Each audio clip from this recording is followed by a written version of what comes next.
खान का एक बहुत बड़ा रईस अपनी बेगम के साथ दस्तरखान पर बैठा हुआ था। दस्तरखान अल्लाह की नेमतों से भरा हुआ था।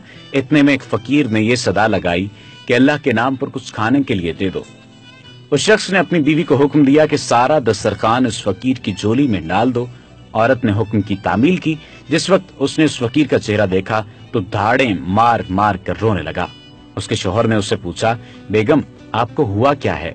उसने बतलाया कि जो शख्स फकीर बनकर हमारे घर पर दस्तक दे रहा था वो चंद साल पहले इस शहर का सबसे बड़ा मालदार और हमारी इस कोठी का मालिक और मेरा साबिक शौहर था।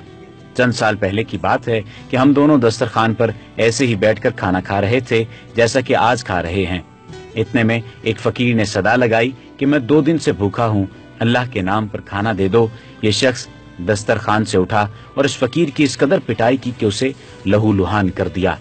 न जाने उस फकीर ने क्या बद्दुआ दी कि उसके हालात दिगर गुं हो गए, कारोबार ठप हो गया और वो शख्स फकीरो कलाश हो गया। उसने मुझे भी तलाक दे दी। उसके चंद साल गुजरने के बाद मैं आपकी ज़ौजियत में आ गई। शौहर बीवी की ये बातें सुनकर कहने लगा, बेगम क्या मैं आपको इससे ज्यादा ताज्जुबखेज बात न बतलाऊं? उसने कहा, जरूर बताएं। कहने लगा, जिस फकीर की आपके सामने आपके साबिक शौहर ने पिटाई की थी वो कोई दूसरा नहीं बल्कि मैं ही था।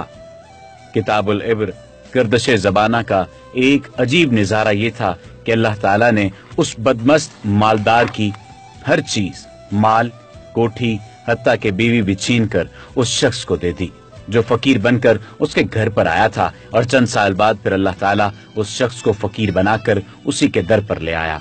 वल्लाहु अला कुल्ली शैइन कदीर। तारीख ऐसे इबरत आमोज वाक़यात से भरी पड़ी है। शर्त यह है कि इंसान इससे इबरत पड़े। आज की इस वीडियो से ये बात समझ में आती है कि गुरूर का सर हमेशा नीचा हुआ करता है और जो शख्स शुक्र अदा नहीं करता, अल्लाह ताला को दोस्त नहीं मानता, अल्लाह ताला का दोस्त नहीं रहता, अल्लाह ताला भी फिर उसे दुत्कारता है। वमा अलैना